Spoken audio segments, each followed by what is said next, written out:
है इसलिए।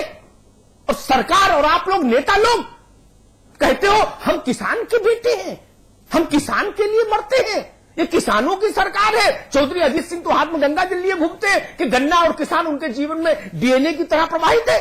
क्या होता है? किसान तो मर रहा है ना, कौन जिम्मेदारी लेगा? मुलायम सिंह जी लेंगे, अजीत सिंह जी लेंगे, तौकीर रजा साहब लेंगे, कौन जिम्मेदारी लेगा? उसकी शव यात्रा में शामिल होने आए हैं आप लोग, उसका उत्सव मनाने आए हैं। जी, तौकीर रजा साहब रिस्पॉन्ड कीजिए।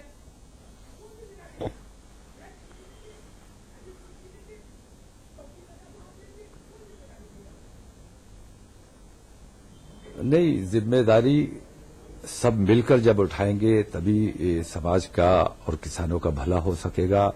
किसी एक पर जिम्मेदारी सरकार आपकी है और जिम्मेदारी सब मिलकर उठाए। है किसानों के जो पैसा बाकी है, नहीं मैं सरकार में शामिल हूं, सरकार मेरी नहीं है, लेकिन मैंने सरकार में शामिल होना इसलिए आप सरकार में शामिल है लेकिन सरकार आपकी नहीं है, लेकिन सरकार मेरी है। आगाह कराता रहूं और जहां जहां मुझे जो शिकायतें मिलती हैं वो मैं सरकार तक पहुंचाता हूं और सरकार से वो काम कराने की कोशिश करता हूं। तौकीर भाई, मेरा सवाल बहुत सीधा, बहुत मासूम, बहुत सीधा सवाल और बहुत मासूम सवाल था मेरा आपसे। जिस सेठ की, नहीं सुनिए, जिस सेठ की चीनी मिल किसान का 450 करोड़ रुपया दबा के बैठी, उसका लाला जेल क्यों नहीं गया? ये सीधा सवाल है। कैसी हुकूमत है? इसके लिए वोट दिया था उत्तर प्रदेश के आम आदमी ने आपको? इसके लिए वोट हुआ था कि ये ऐसी सरकार चुनेंगे जो केवल उत्तर प्रदेश में 100 लोगों के हितों का संवर्धन करेगी और बाकी 23 करोड़ जनता मरने के लिए छोड़ दी जाएगी? ये बड़ा सवाल है। केवल 100 पूंजीपतियों के हितों की सुरक्षा के लिए सरकार चुनी जाती है क्या? 7 करोड़ किसान गन्ना का कहां जाएगा? डूब मरे। किसी भी मिल मालिक को जेल आपने भेजा होता, डिटेन भी किया होता चौकी में बुला के थाने में, तो भी मैं तारीफ करता।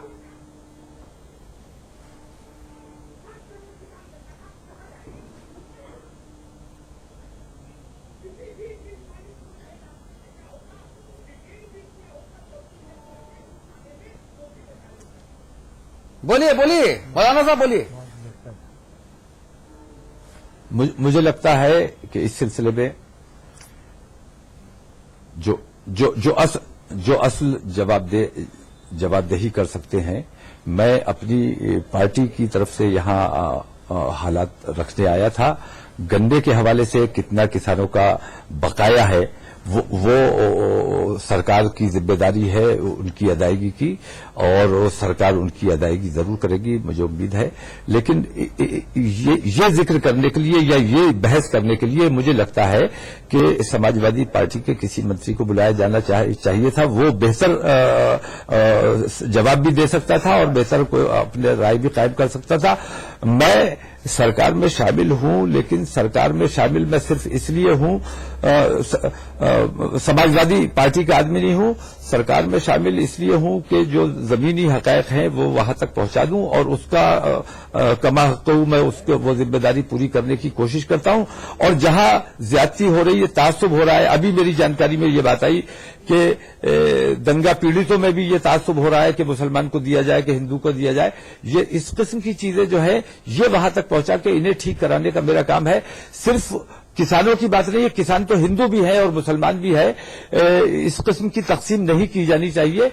तो मैं ये समझता हूं कि यहाँ जो इस बहस में मुझे तलब किया गया है, यहाँ बहुत जिम्मेदार लोग तमाम बैठे हुए हैं। मैं शायद इस बहस के लिए मुनासिब नहीं था।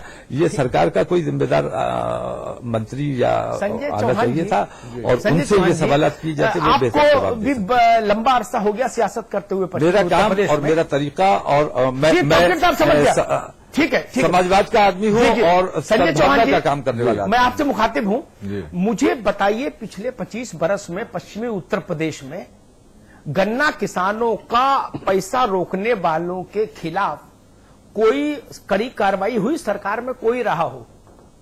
अजीत सिंह जी बहुत सारी सरकारों का हिस्सा रहे, उनकी पार्टी भी। दिल्ली में नहीं हुए, लखनऊ में नहीं हुए, तो दिल्ली में रहे सरकार में। मैं सब पर सबकी बात कह रहा हूं मुझे। और लेकिन अगर किसी किसान पर लोन हो 5,000 रुपए का भी, तो उसके गले में रस्सी डाल दो आप लोग, उसको आत्महत्या करनी पड़े। और किसान का 450 करोड़ रुपए कोई मिल मालिक दबा के बैठ जाए, कोई सुनने वाला है क्या?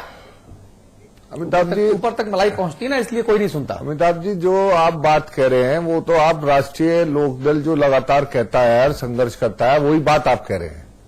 और मैं जहां तक आपको बताना चाहता हूं कि राष्ट्रीय लोकदल ने, अजीत सिंह जी जब उद्योग मंत्री रहे, जब उन्होंने चीनी मिलों की दूरी जो 40 किलोमीटर की थी उसे घटा के 15 किलोमीटर किया, उसके बाद लगातार भाव का दबाव जब भी बनाया राष्ट्रीय लोकदल ने, और कोई पार्टी तो किसानों की और गन्ना किसानों की खासतौर से बात ही नहीं करती कोई भी।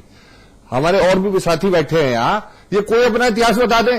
और राष्ट्रीय लोकदल अलावा किसान के भुगतान के, किसान को अच्छा दाम दिलाने के या जमीन अधिग्रहण की बात हो, उसी पे लगातार आंदोलन करता है। एफआरपी का कानून एक दिन में, एफआरपी का कानून एक दिन में वापिस कराया। चौहान साहब सुनिए ना, आपने कहा एफआरपी आपको मालूम होगी मेरे ख्याल से। मालूम है, सुनिए ना, एक सिर्फ बात तो सुनिए जी, बताइए। जो बात आपने कही मैं उसमें एक अपना सबमिशन दे दूं। विजय बहादुर पाठक अपनी पार्टी की बात रखेंगे, लेकिन मैंने निरपेक्ष भाव से उत्तर प्रदेश के एक पूर्व मुख्यमंत्री का उदाहरण दिया।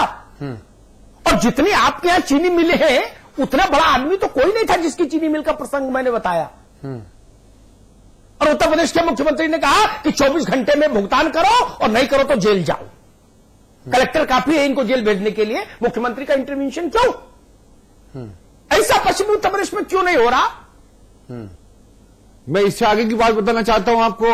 1956 का कानून बना हुआ है कि अगर 14 दिन से ज्यादा का डिले होगा तो चीनी मिल को उस पर ब्याज देना पड़ेगा।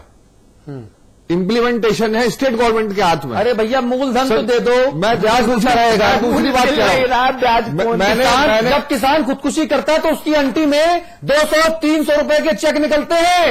ये लड़ाई राष्ट्रीय किस ब्याज की बात कर रहे हो आप? ये राष्ट्रीय लोकदल लड़ता है इस लड़ाई को। अरे भाई, जो राष्ट्रीय लोकदल इस पूरे मुद्दे पर बात क्यों कर रहा है? लखनऊ में कितने बार मुख्यमंत्री का घेराव किया, कितनी बार आपने साउथ रेस कोर्स रोड का दिल्ली में घेराव किया। राष्ट्रीय लोकदल क्या सिर्फ बातें करेगा? अमिताभ जी ने बिल्कुल सही कहा। चौधरी अजीत सिंह, चौधरी जयंत सिंह खेतों में बोरा बिछा के काहे नहीं बैठे? सिर्फ बातें क्यों कर रहा है राष्ट्रीय लोकदल? ये चौधरी चरण सिंह जी विरासत के वारिस है। शर्म आती है अगर कोई ये कहता है कि ये चौधरी चरण सिंह की विरासत के वारिस हैं।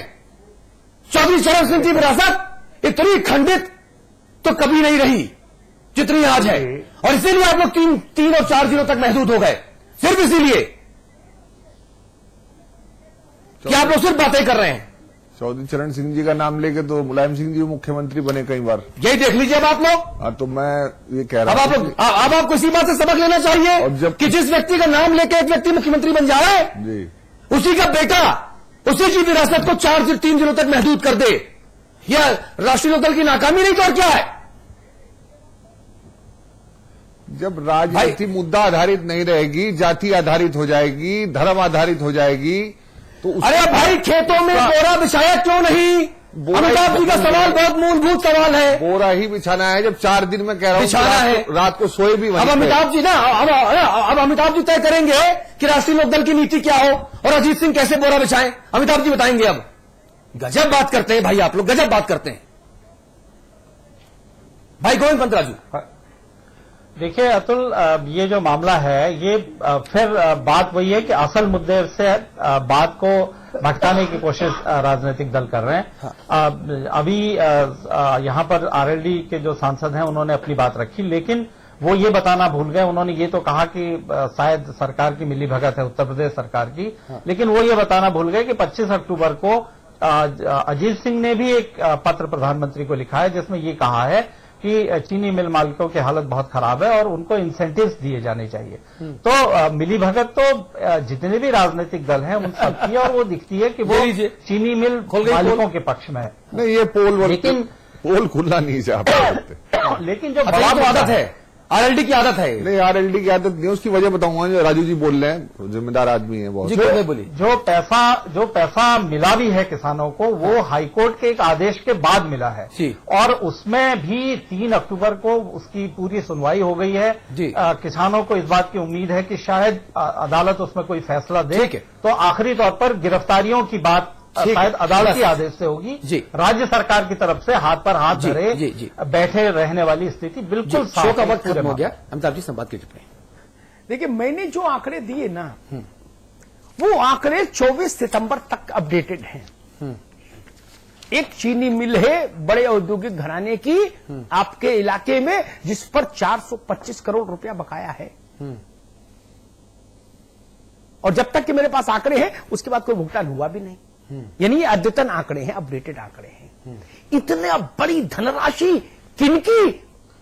हिंदुजा की नहीं, मित्तल बिंदल रुइया की नहीं, ये गरीब किसान का पैसा, वो बकाया है। ये गाय का मांस खाने जैसा काम है, ये रक्त पीने जैसा घृणित काम है। वो किसान जिसका पसीना खेत में बहता है, उसके 1000, 10,000, 20,000, 50,000 रुपया रोक लेते हैं आप। उसकी बेटी बिन ब्याही रह जाती है, उसकी बूढ़ी मां का इलाज रुक जाता है, उसके बूढ़े बाप का मोतियाबिंद का ऑपरेशन रुक जाता है। और पश्चिमी उत्तर प्रदेश से लेकर पूर्वी उत्तर प्रदेश, मध्य उत्तर प्रदेश तक पूरी धुरी रुक जाती है किसान के जीवन की। और हम लोग बहस करके निकल जाते हैं सिर्फ। इससे बड़ा कोई पाप हो सकता है क्या राजनीति में? इससे बड़ा कोई ढोंग हो सकता है क्या? गरीब किसान का पैसा, मुझे बताइए, हाईवे बनाने वाले किसी ठेकेदार का पैसा किसी सियासतदान ने रोका क्या कभी? काम पूरा होने से पहले पेमेंट हो जाता है, मंत्री जी के घर से फोन आ जाता है कि भैया पेमेंट ले जाओ ना, और लौटते हाथ से मिठाई भी ले आना। संजय जी गलत तो नहीं कह रहा ना? ठीक है ना? यही चलन है। लेकिन गरीब किसान का पैसा नहीं दिलवाना चाहते आप। कानून है, मैंने भी पढ़े कानून जो आप बता रहे हैं। कानून तो कहते हैं डिस्ट्रिक्ट मजिस्ट्रेट इंपावर्ड है जेल भेजने के लिए, लेकिन आपने डिस्ट्रिक्ट मजिस्ट्रेट की स्पाइनल कॉर्ड निकाल ली है। जब आप उसको तैनाती देते हो ना शामली में, मुजफ्फरनगर में, तो आप उसकी स्पाइनल कॉर्ड निकाल के तैनाती देते हो और उसको कान में बोलते हो कि कलेक्टर, तुमको बना के तो कलेक्टर भेज रहे हैं, लेकिन तुमको करनी है मिल के बाहर चौकीदारी। कप्तान जिसको बना के आप भेजते हो ना, उसको भी कान में ये बोलते हो कि तुमको चौकीदार बना के भेज रहे हैं। मिल मालिक की सुरक्षा करनी है तुमको, उसके बॉडीगार्ड के रूप में तैनात रहना है। 100-200 किसान मर जाए तो चिंता मत करना। अजीत सिंह जी चिट्ठी लिखते हैं कि मिल मालिकों का ख्याल रखो। इस पर मैं नहीं, और 7 करोड़ किसान गन्ना उत्पादक उत्तर प्रदेश का ये मर जाए, गंगा में डूब मरे। ये राजनीति, ये चरण सिंह की विरासत, मुझे सब पर शर्म आती है। और चरण सिंह की विरासत केवल अजीत सिंह नहीं, मुलायम सिंह जी भी उसके दावेदार हैं, इसलिए उन पर भी सवाल उठता है जी। ये बड़ा सवाल है। गन्ने के बकाया एक इशू, और दूसरा भविष्य में मुजफ्फरनगर में आपने दूध में नमक डाल दिया है। गन्ना हिंदू और मुसलमान की साझी मिठास का प्रतीक था। हिंदू और किसान मुसलमान अगर खेत में अलग रहेगा तो मौलाना यकीन मानिए पश्चिमी उत्तर प्रदेश में खांडसारी उद्योग नहीं चलेगा। बहुत बहुत धन्यवाद जी। उम्मीद करते हैं कि आज की इस बहस मुबाहिसे के बाद सरकार को थोड़ी शर्म आएगी और जो नेता जय जवान, जय किसान और जय मुसलमान, ये मैं खुद से बोल रहा हूं, भावार्थ समझिए, भाव का दावा करते हैं, नारा लगाते हैं। जवान तो सेना का जो है वो सीमा पर मर रहा है, किसान को नेता किस तरह से तड़पा तड़पा कर मरने के लिए मजबूर छोड़े हुए हैं। इन नेताओं को शर्म आनी चाहिए, और जिसको आप अन्नदाता कहते हो ना, वो ही भूखे मरता है, वही किसान खुदकुशी करता है। आप उसको कम से कम इन हालातों में मरने के लिए लाचार ना छोड़ें। हमारी इस चर्चा की कोशिश और मुद्दा सिर्फ इतना था। उम्मीद करते हैं हमारी कोशिश रंग लाएगी और नेताओं को शर्म आएगी। आप सभी का बहुत बहुत शुक्रिया। समाचार प्लस पर खबरों का सिलसिला लगातार जारी है। नमस्कार।